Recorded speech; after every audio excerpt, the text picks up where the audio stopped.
नमस्कार मित्रांनो, मी डॉक्टर सिद्धोधन. आपण पाहत आहात नेचर ऑफ इंडिया. मित्रांनो, आज 1 एप्रिल हा दिवस देशभर एप्रिल फूल या नावाने साजरा केला जाईल. लोक एकमेकांना पहाटेपासूनच मूर्ख बनवत राहतील. 1582 मध्ये पोप ग्रेगोरी 13वा याने नवीन कॅलेंडर 1 जानेवारीपासून बनवण्याचे आदेश दिले. परंतु काही लोकांना हे माहीतही नव्हते. अशांना हिनवण्याचा हा दिवस आहे. त्यांच्यावर हसण्याचा तो दिवस आहे. पूर्वी 1 एप्रिल पासून जगाचे नवीन वर्ष सुरू व्हायचे. नंतर ते ग्रेगोरीने बदलले. भारतीयांसाठी मात्र या दिवसाचे मूल्य वेगळे आहे. भारतात आर्थिक वर्षाची सुरुवात 1 एप्रिल पासून होते. परंतु राजकीय पुढाऱ्यांनी भारतीय नागरिकांना 75 वर्षापासून एप्रिल फूल बनवले. त्यांचा आर्थिक विकास होऊ दिला नाही. रिझर्व्ह बँक ऑफ इंडिया हा ॲक्ट 1934ला पास करण्यात आला. यालाच RBI ॲक्ट 1934 असे म्हणतात. डॉक्टर बाबासाहेब आंबेडकरांनी अमेरिकेतील कोलंबिया विद्यापीठाला ब्रिटिश भारतातील प्रांतिक अर्थव्यवस्थेची उत्क्रांती हा प्रबंध 1913 ते 1917ला सादर केला. पुढे हाच प्रबंध द प्रॉब्लेम ऑफ रुपी या नावाने जगप्रसिद्ध झाला. 1925ला भारतात royal commission on Indian currency and finance या नावाने आले. त्यालाच हिल्टन कमिशन असेही म्हणतात. रॉयल कमिशन जेव्हा भारतात आले तेव्हा त्यांच्या हातात डॉक्टर बाबासाहेब आंबेडकरांनी लिहिलेला द प्रॉब्लेम ऑफ रुपी हा ग्रंथ होता. रॉयल कमिशनच्या शिफारसीनुसार RBI ॲक्ट 1934ला पास करण्यात येऊन 1 एप्रिल 1935ला रिझर्व्ह बँक ऑफ इंडियाची स्थापना करण्यात आली. याचा अर्थ बाबासाहेबांनी 1913 ते 1917 या काळात evolution of provincial finance in British India या प्रबंधातील सर्व सूचनांचे पालन करून RBIची स्थापना करण्यात आली. भारताच्या आर्थिक उन्नतीसाठी 1913 पासून बाबासाहेब विचार करत होते.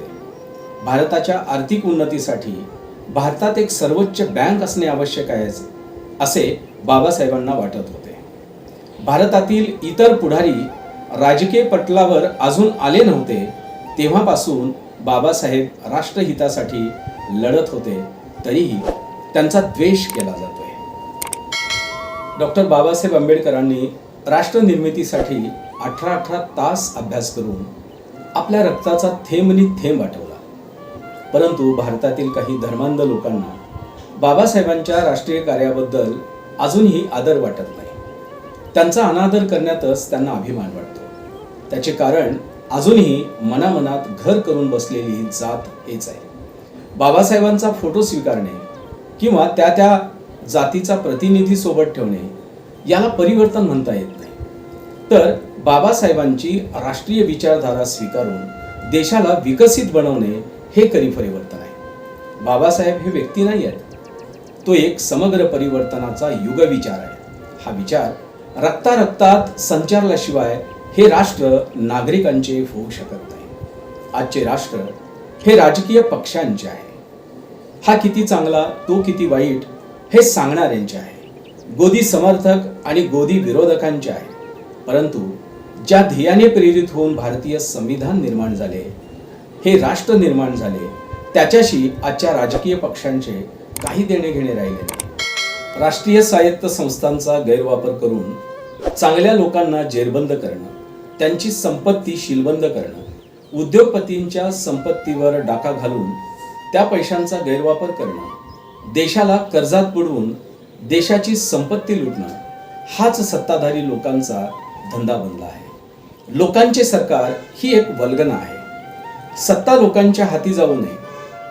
राष्ट्रीय पैसा व संपत्तीचा वापर नागरिकांच्या विकासासाठी होऊ नये म्हणून गेल्या 75 वर्षापासून लोकशाही व्यवस्था निकामी ठरवण्याचा आटोकाट प्रयत्न प्रत्येक राजकीय पक्षांकडून होत आहे. इलेक्ट्रॉल बॉन्डच्या माध्यमातून राजकीय पक्षांकडे किती पैसा येतो आणि त्याचा गैरवापर कसा होतो हे आज भारतीय नागरिकांच्या लक्षात येत आहे. नाहीतर आजवर आपण धर्मांध आणि जातीय भावनेतून लोकप्रतिनिधींची निवड करीत राहिलो आणि आपणच आपला घात करून घेतला. घोटाळेबाजांच्या समर्थनावर पक्ष उभे राहत आहेत. घोटाळेबाज पक्षाची कवचकुंडले बनली आहेत. मुंबईतली भाईगिरी, अंडरवर्ल्डची दादागिरी आता राष्ट्रीय पक्षांची राजकीय रणनीती बनली आहे. हत्तीच्या युद्धात हराळीचे काय, ही स्थिती सर्वसामान्य भारतीय मतदारांची झाली आहे. तो आजच्या अराजकतेकडे निस्तेज नजरेने पाहत आहे.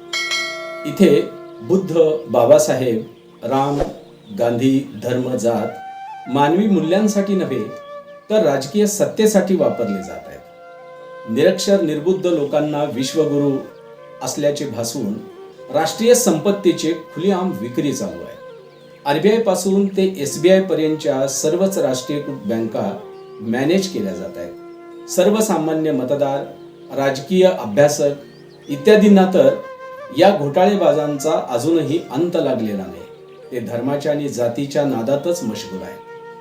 देशाबद्दल, देशातील नागरिकांबद्दल ज्या निष्ठा असायला हव्यात, प्रेम, जिव्हाळा, मानवतावादी दृष्टिकोन असायला हवा, तो आजच्या राजकीय पुढाऱ्यांमध्ये अजिबातच राहिलेला नाही. राजकीय लोकशाहीतून सामाजिक लोकशाही निर्माण करण्यासाठी झटले पाहिजे असे बाबासाहेबांना वाटत होते.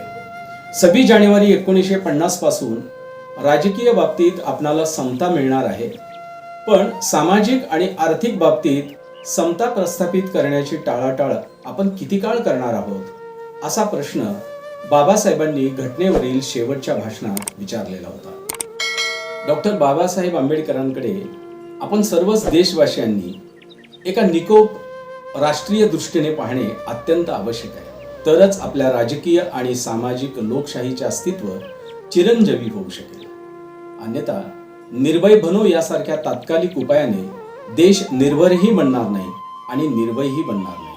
तुम्हाला देशातील वास्तव स्वीकारावेच लागणार आहे. 2024च्या सत्तांतर लढ्यात सक्रिय झालेल्या निर्भय बनोच्या विचारवंतांना व राजकीय अभ्यासकांना मी आव्हान करत आहे की गांधींची व्यक्तिपूजा करून हा देश सुधारणार नाही, तर बाबासाहेबांच्या राष्ट्रीय विचारांना लीड देऊन निर्भय बनोचा लढा तुम्हाला पुढे न्यावा लागेल. तरच संविधान आणि लोकशाही व्यवस्था टिकवण्यात आपण यशस्वी होऊ. अन्यथा हर हर मोदी, घर घर मोदीचा शाप सर्वच भारतीयांना भोगावा लागेल. जय भीम.